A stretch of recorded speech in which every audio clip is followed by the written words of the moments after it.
The mansion sat atop a gentle hill, surrounded by acres of immaculately trimmed gardens, marble fountains, and towering oak trees that whispered with the wind. Its ivory walls gleamed under the soft afternoon sun, and the long driveway sparkled with polished black stones. From the outside, it was a picture of perfection, the kind of place that seemed like it belonged in a magazine. It's a testament to wealth, power, and meticulous taste. Inside, however, life was far more complicated than. It appeared Evelyn, a young black maid, moved quietly through the corridors. She had worked in the mansion for almost 2 years, learning its rhythms, understanding its rules, and most importantly, finding ways to navigate the fragile heart of its youngest inhabitant, Clara. Evelyn was slender, graceful, and carried a warmth in her every gesture, gentle soul in a house ruled by precision and quiet tension. She had an uncanny patience, an ability to see the small cues that most people missed. Clara. The little girl Evelyn cared for was 8 years old and autistic. The girl's world was a delicate mosaic of sounds, lights, textures, and routines. She often became overwhelmed by the slightest disruptions and unfamiliar smell. A sudden loud noise, or a change in the daily schedule, could send her into spirals of distress. Clara rarely spoke, and when she did, her words were clipped, hesitant, often repeating phrases she had memorized. Yet her eyes, large and observant, could convey emotions that words never could. Evelyn knew Clara's triggers, her safe zones, and her comforting rituals. She had learned that bubbles could calm the girl, that the act of watching them float and pop in the sunlight could distract her from spiraling anxieties. So today, as the sun poured through the large bay windows of the playroom, Evelyn had a small bottle of bubble solution in her hand, and Clara sat cross-legged on the plush rug, eyes wide and restless. "Okay." "Al, Clara?" Evelyn said softly, crouching to meet her gaze. "Let's make some bubbles." Her voice was gentle, musical, filled with the quiet authority of someone who understood how to soothe a fragile mind. Clara's lips twitched in a faint smile, her fingers fiddling nervously with the hem of her dress. Evelyn dipped the wand into the solution and blew slowly. Tiny iridescent spheres drifted lazily through the air, catching sunlight and reflecting a miniature rainbow with each shimmer. Clara's eyes followed the bubbles, her fingers reaching out to touch them, her breathing gradually slowing. The soft pops of bubbles against the rug seemed to anchor her in the present moment. Evelyn blew another set, then another, and for the first time that day, Clara laughed a delicate, almost musical sound that filled the otherwise silent room, unbeknownst. To Evelyn, she was not alone in her quiet ritual. Across the mansion, in the study, a man watched through the large glass panel separating his office from the playroom. He was tall, impeccably dressed, and radiated an aura of controlled power. This was Jonathan Harrington, a billionaire businessman, whose fortune was whispered about in boardrooms and financial magazines. He was a man of exacting standards, known for his sharp intellect and unyielding demeanor. Yet in this moment, those qualities had little meaning. His attention was fully captured by the scene unfolding in the playroom. Jonathan had never interfered in the daily life of his daughter directly. His wealth, his fame, and his endless responsibilities often kept him at a distance. But Clara was different. He had watched over her from afar, tracking her routines, analyzing her patterns, and seeking the right people to care for her when he could not. I had heard about Evelyn from the house manager, about her calm demeanor, her gentle approach, and her remarkable ability to reach Clara where others could not. And now, seeing her in action, he realized that no description could have truly captured what was happening. Evelyn, lost in her focus on Clara, did not notice the figure behind the glass. She continued to blow bubbles, leaning close to the girl, speaking in whispers that seemed more like songs than words. She praised Clara softly when she popped a bubble, clapped her hands when another floated too high and shimmered against the sunlight. Each moment was deliberate, yet entirely natural, a testament to Evelyn's empathy and experience. Clara's initial tension melted into curiosity, then joy. Her laughter grew louder, more confident, and she began to mimic Evelyn's gestures, dipping her own tiny wand into the solution, attempting to blow bubbles. They floated awkwardly at first, but soon, under Evelyn's gentle guidance, they sailed across the room in bright arcs.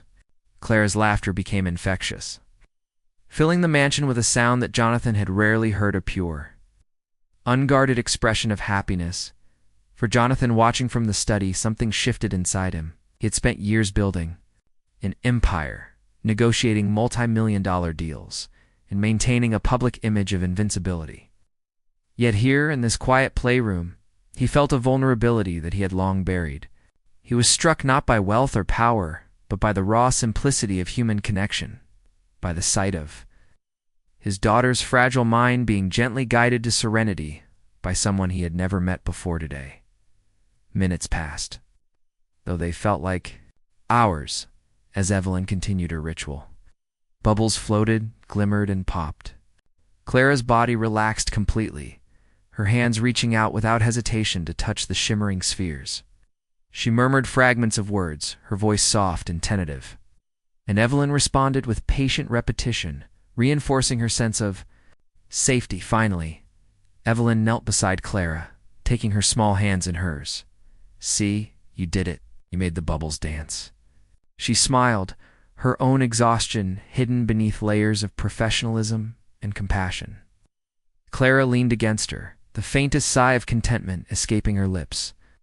For a moment, the mansion seemed to pause, its vastness and opulence forgotten, replaced by this intimate, fragile human triumph.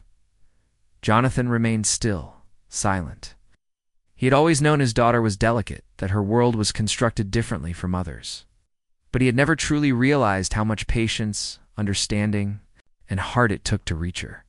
Watching Evelyn, he understood that wealth could never substitute for genuine care.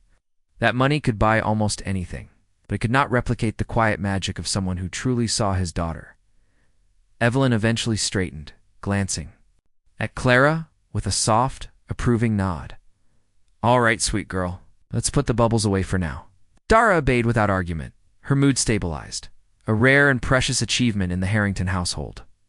Evelyn stored the bubble solution carefully, wiped her hands, and adjusted Clara's dress.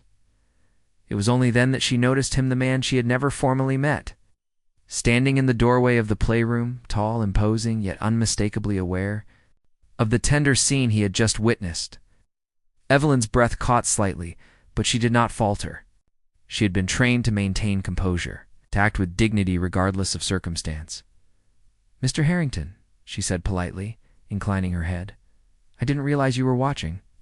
Jonathan's gaze softened as he stepped fully into the room, taking a careful look at the interaction between Evelyn and Clara. "I apologize for startling you," he said, his voice low and measured. I just wanted to see how she was doing." Evelyn nodded. The bubbles helped calm her. She spoke simply, without embellishment, but there was an honesty in her tone that resonated deeply. Jonathan's eyes lingered on her, a mix of respect, surprise, and newfound admiration evident in his expression. "I can see that." "A gift," he said quietly. "Not many people can reach her like you do." Evelyn felt a warmth spread through her chest, a rare acknowledgement that went beyond words or monetary reward. "Thank you, sir.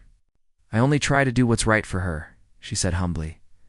Jonathan nodded, and for a moment, the world outside seemed to recede.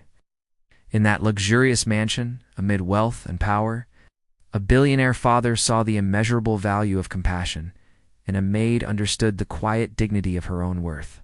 The connection between them was unspoken but profound, built on trust, observation, and the shared goal of nurturing a fragile soul. From that day forward, the dynamics of the household subtly shifted. Jonathan began taking a more active interest. In Clara's world, guided by Evelyn's insights and suggestions, he learned to observe, to be patient, and to appreciate the nuances of a mind that did not always follow conventional patterns. Evelyn, meanwhile, continued her work with quiet grace, now with an added sense of validation, knowing that her dedication was not only seen, but deeply valued by someone who had everything and yet understood the true measure of worth. The mansion, once a place defined by wealth and appearances, became a space where genuine care could flourish. Clara's laughter, once rare, became more frequent, filling the halls with light and hope. Evelyn's calm presence and Jonathan's willingness to engage bridged a gap that money alone could never span. And in the quiet afternoons, when bubbles floated lazily in the sunbeams, the trio made child and father found moments of connection that transcended titles, status, and expectation, revealing that the most valuable treasures are often invisible and cannot be bought. And so, in a house of marble and glass, among gardens and fountains, a simple, act-blowing bubbles became a quiet revolution. It reminded everyone that love, patience, and understanding could transform lives in ways that wealth alone never could. Evelyn, the unassuming maid, had unknowingly performed a miracle. She had brought peace to a troubled child and opened the eyes of a man who thought he had seen it all. And for Clara, in her small, bright world, the magic of bubbles became a symbol of safety, joy, and the invisible threads of care that held her universe together.